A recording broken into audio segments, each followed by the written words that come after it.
Hello and welcome to the Self-Help Bookshelf. Today is not one of our usual podcast episodes. This is more of an interview that I'm doing with Emma Oldershaw, our in-house author here today. Hi, Emma. Hello.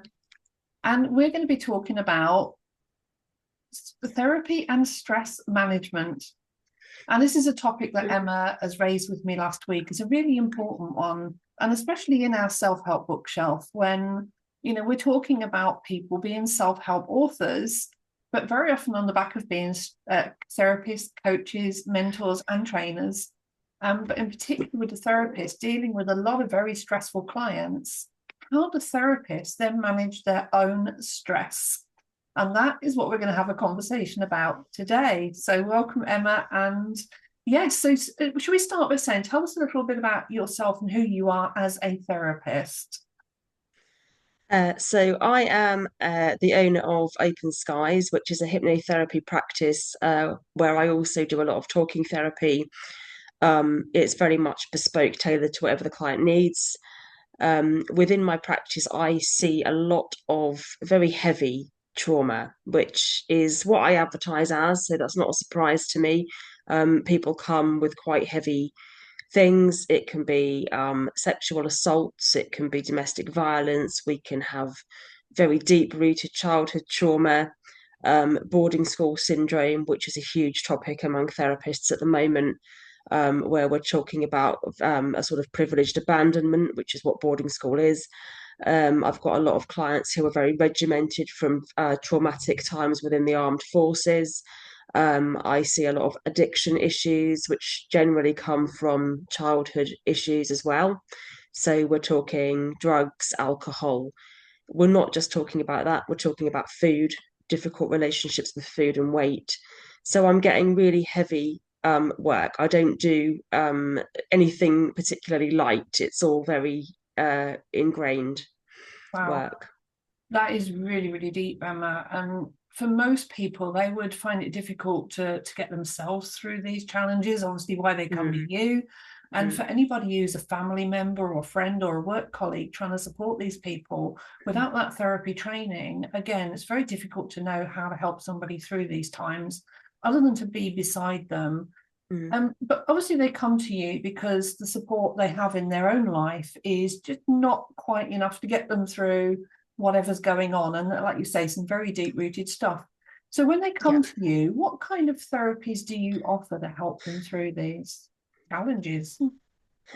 Um, it very much depends. Like I say, it's very bespoke. I don't work from scripts. I know a lot of hypnotherapists tend to do script work where they have a script for every eventuality, and that just doesn't work for me for two reasons, really. One, I think it points to your lack of confidence as a therapist if you feel the need to work from a script because you're missing what's going on in the room. The dynamics in the room are actually what we're working with. So we are looking at body language. How is this client presenting? What is their unique situation? Because there's not going to be a script that covers every situation and every unique set of circumstances. So I don't really use scripts. I tend to work very authentically and quite organically in the room where I can actually just be led by the client and it's quite spontaneous in terms of what I'm offering. So I've got all of the tools in my head, but I will pick out the tools as we're going. And it will depend on what they need. So sometimes I will do like a fast phobia cure if it's a phobia that they need working on here and now today. And then we might go further back through timeline regression and look at what's causing that at a more deep level. I have inner child regression work that I do, that gets back to that childhood trauma, that quite deep rooted stuff. A lot of gestalt therapy, empty chair work, where we talk to people who aren't in the room to try to get closure. Um, Lots of quite deep psychotherapeutic techniques that I'm doing, which are helpful to the client, but are obviously stressful for us as therapists to actually be dealing with that on a day-to-day basis is quite heavy work. Oh, goodness. And that's a lot to remember as well. So they come to you, and rather than just straight out hypnotherapy, it's very tailored for the sound of it and very intuitive, I would imagine, between all the therapies you have. I think so. The first session is getting to know each other, is building a rapport and actually building up a therapeutic relationship, which is the most important part of the whole thing. Mm. If the relationship isn't right, then it's not going to work, whatever you're doing. So that needs to be right, and it needs to, be something that we can establish. Can we work together? And that might not just be the client. There might be some clients that come that I don't feel I can work with because there's some kind of transference going on where they're reminding me of something from my own life, and I feel like I might not quite be the therapist to help. So it's assessing, okay, are we okay together? Are we a good fit? And then tell me as much as you can about what's brought you here. What are we going to do? What are we looking at doing? What are your goals for this therapy? How many sessions do you need, or how many can you afford? And then I can kind of make a plan once I know what we're dealing with. Oh, it's amazing. And like you say, you're dealing with your own life alongside all of this. Mm-hmm. So you're Yes. helping people with some of the most drastic changes in life, picking them up from some of the darkest places, where they've probably ever been emotionally. Yeah. And at the same time, you are dealing with your own life. So tell us a little bit more about your life and what you have going along alongside supporting other people in your little therapy room. Good grief. Don't know where to start, really. Yeah, I'm extremely busy, as you know. I home educate an 8-year-old who's about to turn 9 next month. So my little daughter Sophia. I took her out of school because of school-based issues. I don't personally believe that schools are fit for purpose anymore. I don't believe that the style of education is holistic enough. It's very behaviourist. It's not really suiting everybody, and they're not really trauma informed either, which is a huge issue. So because of that, we've been home educating now for almost a year. So I balance running a business, which is not just seeing clients, it's marketing, it's accounts, it's CPD, it's making sure I'm up to date with all the latest techniques, it's posting on social media to try to raise awareness of things, it's going to trade fairs, there's a lot behind the scenes going on with running the business, just as one thing to do. But if we then factor in the fact that I'm home educating and I'm also working part-time as a property solicitor, which is my old job, because that brings in the money when the business might have a quiet month, I need to still know that I've got quite a stable income because I'm a single parent. So I've got a lot of balls that I'm juggling. And then, of course, through the self-help bookshelf, I'm also writing and publishing self-help books. Yes, which is why we're here in this group today doing a chat, because Emma is absolutely awesome with the stuff that she writes. You've already got your book, Critical Parenting Reframed, which was launched in January. So congratulations on that. And that you said very much about when you're dealing with a lot of childhood trauma, that's putting your experience and knowledge into a book so people can start by helping themselves from home.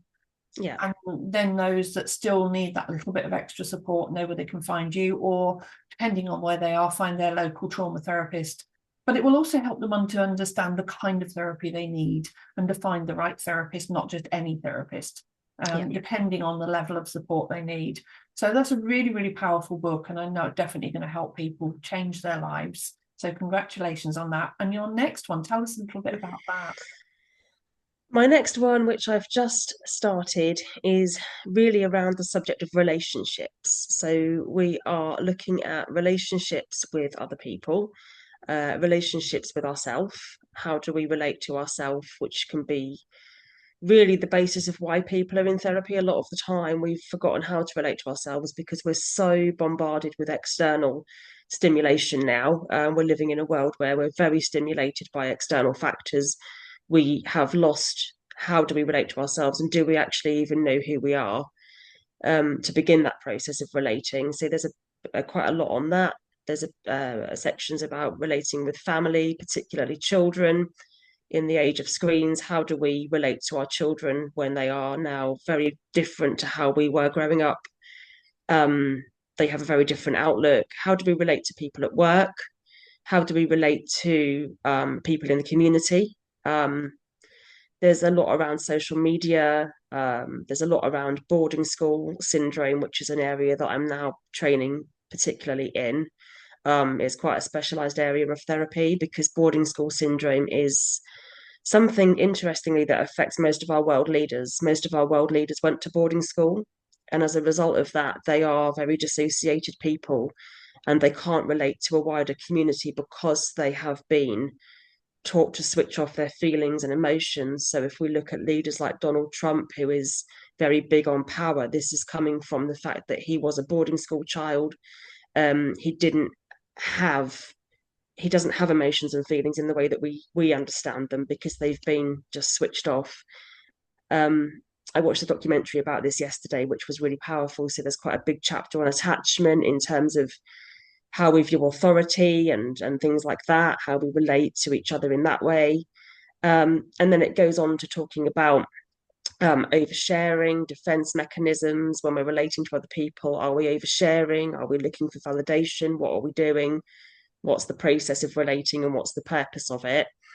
And then it all kind of pulls together at the end, and we'll do like a summary of everything. So it's a big book. It's a big book. It's illustrated with case studies from my life, the lives of people that I've treated that have been anonymized, some therapeutic poetry that I've written, and quite a lot of external reference points that I've researched as well. So it's huge. Absolutely. I am so excited to see what happens with this book. It's just going to be phenomenal. And there is so much stuff in there you've covered that I want to dig into, but I feel like they're going to need extra episodes to this, especially around boarding school. But Yes, today is yeah. meant to be about therapy and stress management. So let's go back to the part where you said about the relationship with yourself.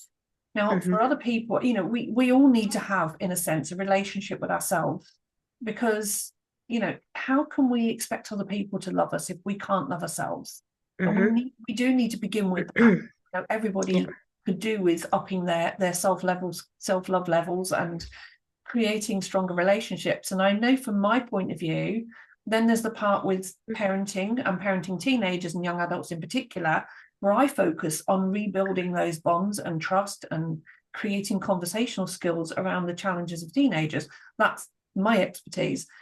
But when we come back to talking about self and the relationship with yourself, can you go into that in a bit more detail from a point of view of a therapist and how that affects you and potentially other therapists when you've got all of that trauma work going on, plus your own family to deal with? And I know you've had your own family traumas from the past and more recently as well.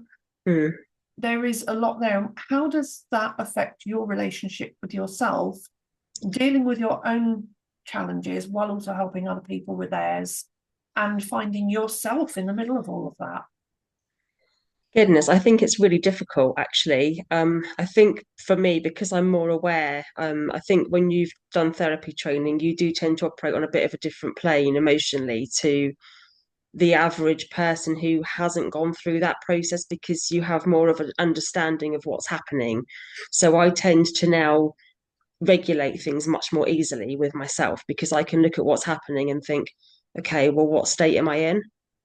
How am I responding? Am I responding in my child state, or am I responding in my adult state, or what's happening for me? Or if I'm lashing out, why am I doing that? And what's led to that? And what's the reasoning for that? And then I can kind of almost take myself away from a situation to actually then start to unravel it and kind of sit with it and think, okay, why was I triggered by that? Or what does that remind me of? And I can kind of pull things together. So I do kind of analyze myself a lot, and I analyze the way that I behave and the way that I react and why I feel I need to do that. And I do feel like probably since I've been a therapist, I've not been as angry. I will say I've not felt the need to retaliate every time somebody says something that I don't like. I've just thought that's your stuff. So if we think about my book, it's going to be called something like Whose Stuff Is It Anyway? And we're looking at actually what is your stuff, which is recognition, and what is their stuff, which is kind of, right, okay, that's not mine. I can't do anything about that. I don't need to get angry about that because it's not even mine. And you can almost then come into a plane where you're very much more chilled. You're very much more kind of zen-like in the way that you present, because you don't allow yourself to become inflamed by other people's rhetoric almost. You can kind of step back from it and go, that's not mine. And I can't change them because this is who they are. And we talk a lot about forgiveness. And one of the things that forgiveness means is that it's giving people permission to be who they are, and knowing that we can't actually change it. And we don't need to, actually, because we can choose to step away from it. We don't need to change it. We can just choose to withdraw. So I think with that knowledge, I've been a lot more chilled and a lot less angry or anxious about things personally. Um, Although I think because of the amount I have on, and obviously the amount of clients I've had recently, it has taken a toll on my health. And I have had to then think about self-care and how am I going to allow myself to be cared for. So like dancing classes I've started doing, and just trying to be mindful of the fact that, what am I eating? Is that nutritious, or am I doing that because I need comfort? And if I need comfort, why do I need it? And I'm always trying to, even with all the stuff going on around me, I'm trying to always come back to the center of what's important, which is my health and my well-being, and how am I going to protect that. And I think therapists have a really hard job. I think we have a really hard job, and people don't quite get it. And they sort of say things like, oh, it's really expensive, it's ridiculously expensive. It's expensive because we are taking on a lot of people's trauma, and that comes at a cost to our own health and our own well-being. You know, it's something, when we're absorbing your stuff, I don't mind absorbing your stuff and I'm happy to hold it for you, but we do also have to consider what that does to us Yeah. physically and mentally, and there has to be a price put on that, actually, in terms of not just the expertise of what we're doing, but actually what are we holding for you, and what is that doing to our bodies and our minds, to actually, because it's not an easy job. I hear things in my therapy room that make me just want to cry. I just want to burst into tears sometimes with the things that are coming in my door. And we have to appreciate that that is a very, very difficult job for someone.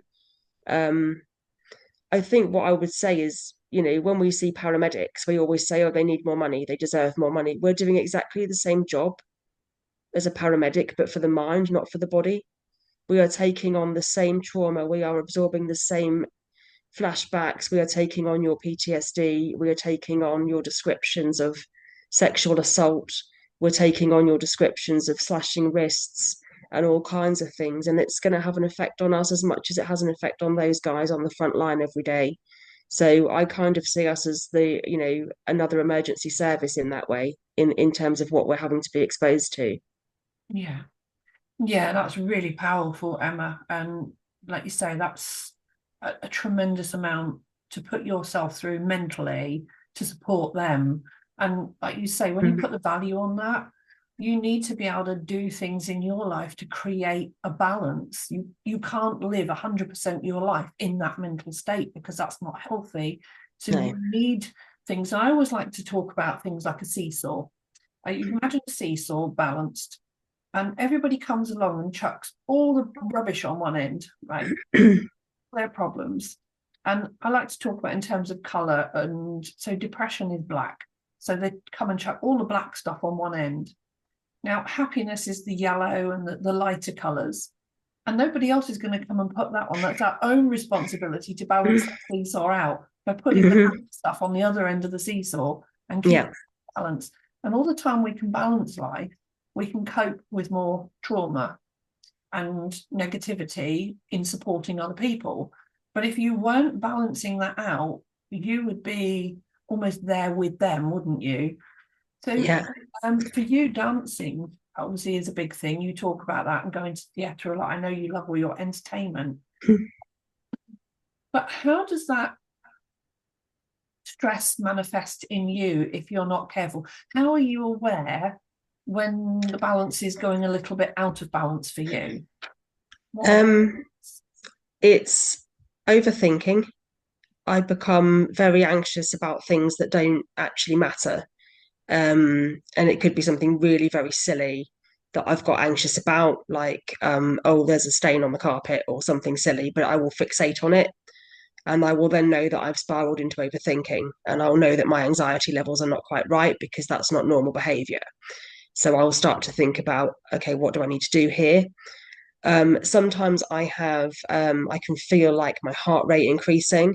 I can feel quite sweaty, quite clammy. Last week I had quite bad chest pain to the point we actually had to get an ambulance out because I thought I was having a heart attack.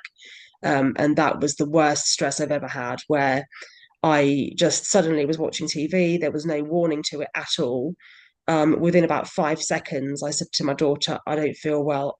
Oh my God, I literally cannot breathe. I was really tight chested, very painful, sweating, clammy skin, pale.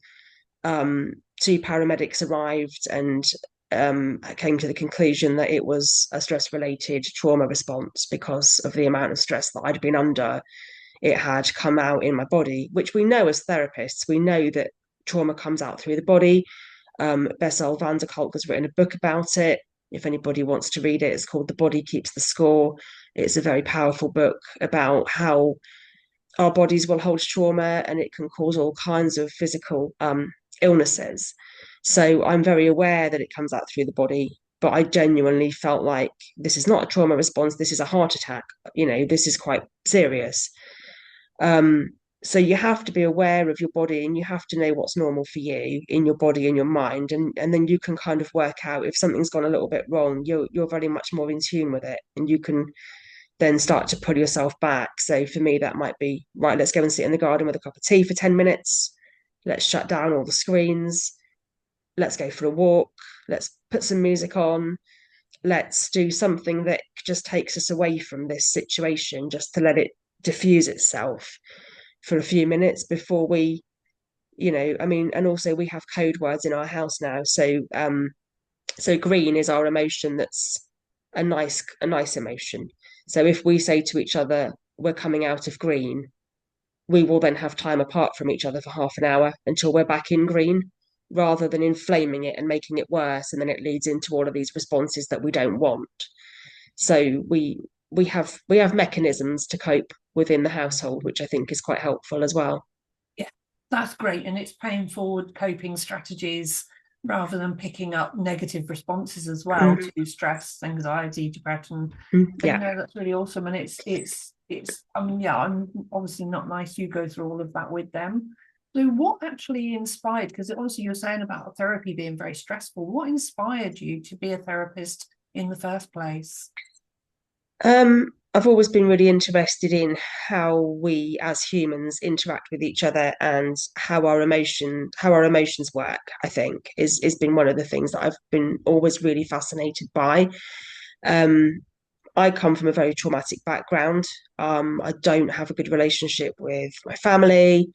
I've had a coercive control marriage. I was quite badly bullied at school, and there were a lot of things there that I struggled with personally. And then after all of that came, coming to terms with sexuality, and that was another big thing that I had to deal with, and looking at what people think and perceptions and all kinds of things. So I think when you come from quite a traumatic background yourself, there's something within you that doesn't want that to be for nothing. I didn't want that to be for nothing. I didn't want to go through that and then think, Christ, that was awful. And I also can't do anything with it. So I wanted very much to use it, and I wanted to use my experiences that I've had to help other people who might feel conflicted about sexuality, or conflicted about cutting off family members, or have had coercive control relationships. And I wanted to be able to have a voice to say, I get it. I absolutely understand it, and I want to help you. I'm a rescuer. I'm a rescuer at heart. That's my default setting. I like to rescue and help if I can, and I like to try to give people tools to fix themselves. So I wanted to kind of, I guess, pay forward my own trauma to help other people to cope with theirs. Yeah, I do understand that. And I know very much the same with the parenting teams, having gone through 12 years of supporting my son through suicidal depression. and then having come up with solutions and strategies that I'm now paying forward. So I fully understand that.